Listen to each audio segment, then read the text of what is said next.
জীবন যত সাদামাটা হোক ততই শান্তি থাকে। সুখ কখনো বড় জিনিসে নয়, ছোট ছোট মুহূর্তে লুকিয়ে থাকে। আসসালামু আলাইকুম, কেমন আছেন সবাই? আশা করছি আল্লাহর অশেষ রহমতে সবাই ভালো আছেন। আলহামদুলিল্লাহ, আমিও ভালো আছি। এই তো আজকেও সকাল সকাল একটা ব্লগ নিয়ে হাজির হয়েছি। আর ব্লগটি শুরু করছি একেবারে সকালে ঘুম থেকে উঠে ফ্রেশ হওয়ার পরেই যে কাজগুলো দিয়ে শুরু করি সেটা দিয়ে শুরু করেছি। আমি প্রতিদিন সকালে ঘুম থেকে উঠে ফ্রেশ হয়ে এক গ্লাস পানি খাই, মাঝে মধ্যে চিয়া সিড ভিজিয়ে খাই। আমার বেবি হওয়ার সময় যেহেতু ওয়েট বেড়ে গেছিলো, তখন ডাক্তার বলেছিল টক দই দিয়ে খেতে। তো টক দই দিয়ে আসলে রেগুলার খাওয়া হয় না, তো আমি পানিতে ভিজিয়ে নিয়ে ওটা আর কি খেয়ে নিই সকালে। যখন টক দই হয় তখন সেটা দিয়ে খাই। যাই হোক, এরপরে এই যে সকালে রান্না করব, আজকে রুটি আর হালুয়া করব। আজকে যেহেতু ওর বাবা বাসায় ছিল, তার আজকে অফ ডে। আর অফ ডে মানে আমাদের জন্য ছোটোখাটো একটা ঈদের দিন। আর ছেলেরও পরীক্ষা চলছে, তো ওরা আজকে বন্ধ ছিল। তো ওর বাবা যেহেতু রুটি হালুয়া পছন্দ করে, বাচ্চারাও পছন্দ করে, তাই চিন্তা করলাম বেশ কিছুদিন ধরে এই ধরনের খাবার করি না ঝামেলার জন্য, তা আজকে করবো। তাই হালুয়া রান্না করলাম চাউলের গুঁড়া দিয়ে। আর এখন রুটি বানাবো, তার জন্য পানি গরম দিয়েছি। পানি ফুটে উঠলেই আটা দিয়ে যে আটাটাকেও মেরে নিয়েছি। আর এখন বেলুন ফিরে নিয়ে বসে পড়েছি রুটি বানাতে। এর ফাঁকে মেয়ে উঠে গিয়েছিল, তার কাছে গিয়েছিলাম, তাকে আবার ঘুম পাড়িয়ে রেখে তারপরে এসে আটাটাকে রেডি করছি।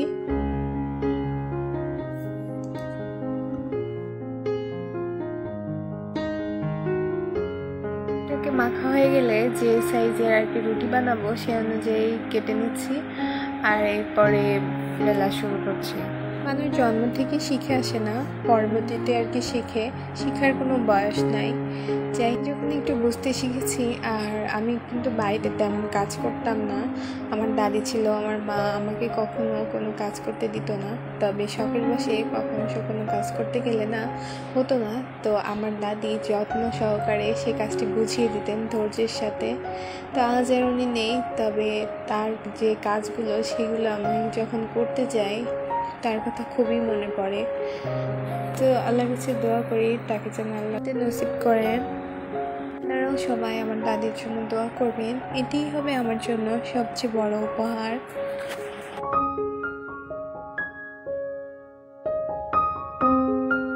আপনাদের সাথে কথা বলতে বলতে আমার কিন্তু রুটি বানানো শেষ। আর এখন রুটিগুলোকে সেঁকে নিচ্ছি।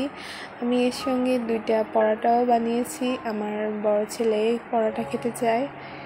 তো এক আটা দিয়ে আর কি কাজটা সেরে নিয়েছি, কারণ এটা নরমও হবে আর ওর খেতে সহজ হবে।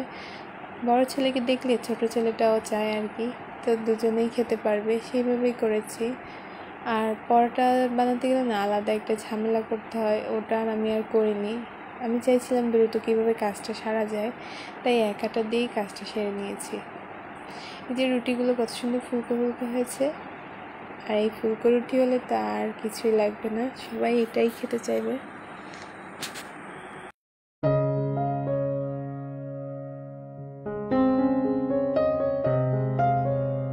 সকালের নাস্তা কিন্তু খাওয়া শেষ। আর এখন সবাই উঠে তাদেরও নাস্তা সেরে নিয়েছে।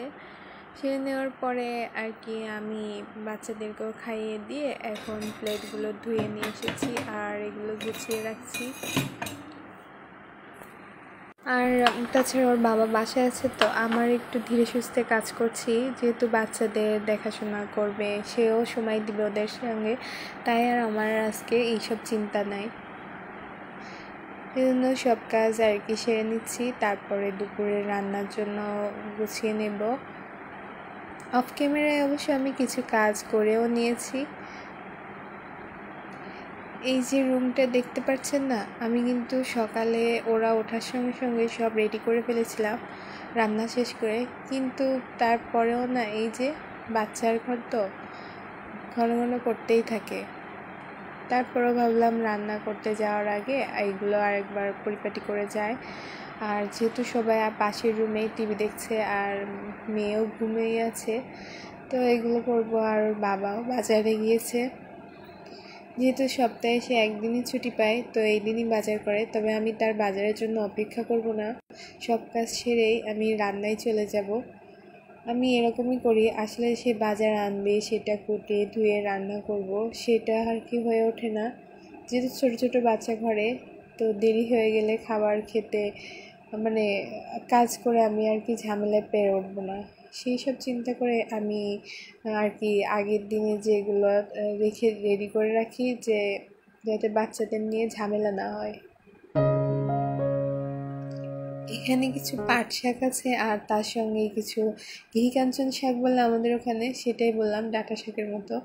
তো সেগুলোই বেছে নিচ্ছি। আর পাট শাক বাছতে তো কতটা ঝামেলা হয় তা তো আপনারা জানেনই। এখন শাক বাছাবাছির পরে আমি যেহেতু শিলনোড়ায় বেটে মশলা বেটে রান্না করি, তো সব কিছু গুছিয়ে নিয়ে এখন বেটে নিচ্ছি। আমার ব্লেন্ডার আছে, তারপরে ওই যে পূর্বের একটা অভ্যাস, যেহেতু এইভাবেই বড় হয়েছি খেয়ে, তো ব্লেন্ডারের বাটা খাবারটা না খেতে তেমন একটা ভালো লাগে না। আর ওর বাবাও খেতে পারে না, আর তার সঙ্গে থাকতে থাকতে আমারও অভ্যাস হয়ে গেছে। তো একটু কষ্ট হলেও না আমি এভাবেই প্রতিদিন করে নিই। আমি এখানে কাগজ ট্রের ভিতর ওর আব্বুকে বলেছিলাম গরম মশলা কিনে আনতে, সে আমাকে বলেছিল এনেছে, কিন্তু যখন প্যাকেটটা খুলি তখন দেখি যে তার ভিতরে শুধু দারচিনি দিয়েছে, এলাচ লবঙ্গ এই ধরনের কিছুই দেয়নি। তো পরে আমার এক্সট্রা কিছু ছিল, সেটা দিয়ে আর কি মশলাটা বেটে নিচ্ছিলাম।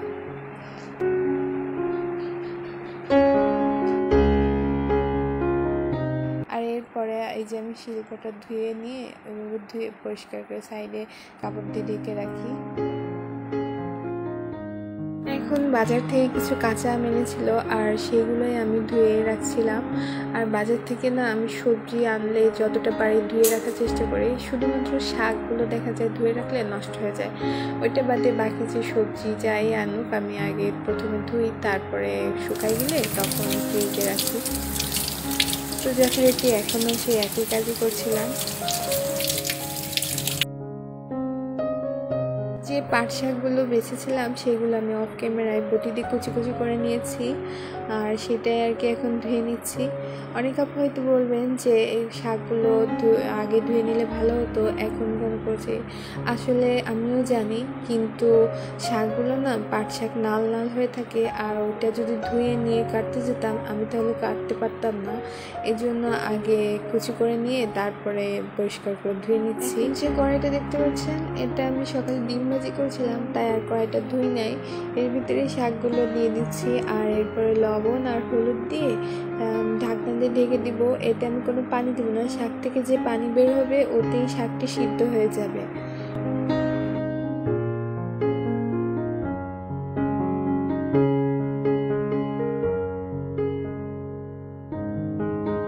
এরপর আগের দিন কিছু ফল এনেছিল, তার থেকে একটা পেয়ারা কেমন দাগ দাগ হয়ে গেছিলো, তার জন্য বাচ্চারা খেতে চাইছিল না।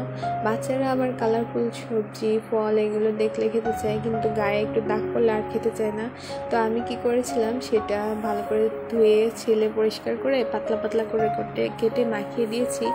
আর এটাতে আর ওরা তো বুঝতেই পারবে না যে সেই পেয়ারাটাই কেটেছি, তো এইভাবে কেটে রেডি করে দিয়েছি। আর পেয়ারা মাখা আম মাখা ওরা খুব পছন্দ করে, তাই রেডি করে এখন টেবিলে রাখছি। আর গতদিন পিঠা বানিয়েছিলাম, সেটাও কিছু ছিল, তো সেই পিঠাটা আর পেয়ারা মাখা রেখে দিয়েছি, ওর বাবাও খাবে আর ওরাও খেয়ে নেবে। এই তো শাকগুলো থেকে যথেষ্ট পানি ছেড়েছে, আর এখন আমি শাকগুলো ভালোভাবে নেড়ে দেব। আর নাড়তে নাড়তে যতক্ষণ মানে পানিটা ভালোভাবে শুকিয়ে না যাবে ততক্ষণই শাকগুলো নাড়িয়ে নেব, আর এর মধ্যে সিদ্ধ হয়ে যাবে শাকটিও। নামিয়ে রেখে কড়াই চুলার উপর দিয়ে কড়াই গরম হলে তাতে তেল দিয়ে দিয়েছি। এখন পেঁয়াজ রসুন কুচি আর কাঁচামরিচ কুচি দিয়ে ভালোভাবে ভেজে নিব। হালকা বাদামি বাদামি কালার হয়ে আসলে তখন এর ভিতরে শাকটি ঢেলে দিব।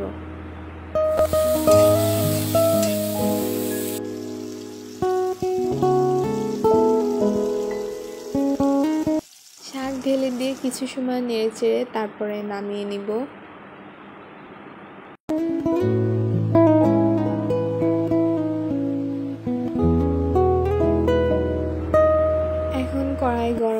কড়াই কড়াইতে তেল দিচ্ছি মুরগির মাংস রান্না করার জন্য।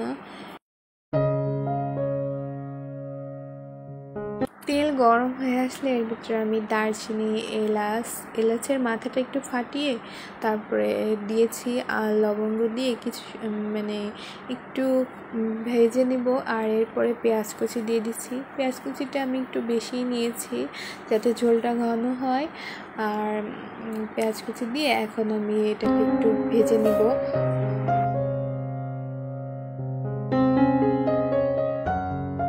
পেঁয়াজটা যখন হালকা বাদামি হয়ে এসেছে, ঠিক এই পর্যায়ে আমি এর ভিতরে আদা রসুন বাটা, শুকনো মরিচ বাটা একসঙ্গে বেটে রেখেছিলাম সেটাই দিয়ে দিয়েছি। আর এটা দিয়ে একটু বেশ কিছু সময় ভাজা ভাজা করে নিব।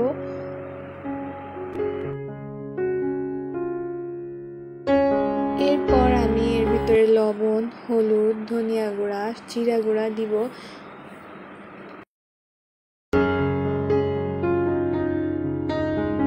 দিয়ে ভালোভাবে মশলাটিকে কষিয়ে নিব।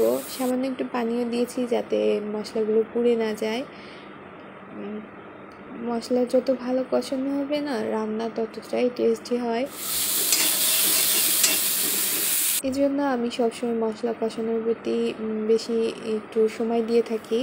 আর এখন মাংসগুলো ঢেলে দিয়ে মাংসটাকেও কষিয়ে নিচ্ছি। যেহেতু ব্রয়লার মুরগি বেশি সময় লাগবে না, তো কিছু সময় ভালো করে কষিয়ে নিয়ে আমি এতে একটু আলু দিব। আলু দিলে না আমার বাচ্চাদেরও খেতে সুবিধা হবে, আর ওর বাবাও আলু পছন্দ করে মাংসে আলু দিলে, তো সেজন্যই আলু দিয়ে ঝোল করব। এখন মাংস কষানো হয়ে গেলে এতে আমি ঝোলের পানি এবং সিদ্ধ হওয়ার জন্য পানি দিয়ে দিয়েছি। আর এখন ঢাকনা দিয়ে ঢেকে দিচ্ছি। আমি মাঝে একবার ঢাকনা আগলা করে চেক করে দেখছিলাম যে আলুটা সিদ্ধ হয়েছে কিনা। তো আলুটা সিদ্ধ হয়ে গিয়েছিল। তার জন্য এবার আমি এতে গরম মশলা বাটা দিয়ে দিচ্ছি। আর আমার কাছে মনে হচ্ছিলো যেন লবণটা একটু কম আছে, তাই আমি ওটাতে হালকা একটু লবণ দিয়েছি। আর এখন আমি আগে থেকে ভেজে রেখেছিলাম শুকনো খোলায় জিরা, আর সেটাই গুঁড়ো করে মাংসে দিয়েছি। আর এর ঘ্রাণে না সারা ঘরে দেখবেন শুধু লোভনীয় একটা ঘ্রাণ বের হবে, আর খাবারটা খেতেও ভালো লাগবে। আর আমার বাসায় সবাই এটা পছন্দ করে। এখন আমি শাক ভাজি দিয়ে খাওয়ার জন্য মাছের কিছু লেজ ছিল, সেগুলো দিয়েই ভেজে নিচ্ছিলাম। আর এটা তরকারিতে দিলে ওরা তেমন একটা খেতে চায় না লেজগুলা, তো ভাজি করে দিলে আবার খেতে পছন্দ করে। তো এই জন্য কড়া করে বেশ ভাজি করে দিচ্ছি যাতে শাক ভাজির সঙ্গে খেয়ে নেয়। আর দুপুরে খাওয়া দাওয়া শেষ করে তারপরে গেছিলাম ছাদে। এই তো আজকের ভিডিওটা এই পর্যন্ত। আল্লাহ হাফেজ।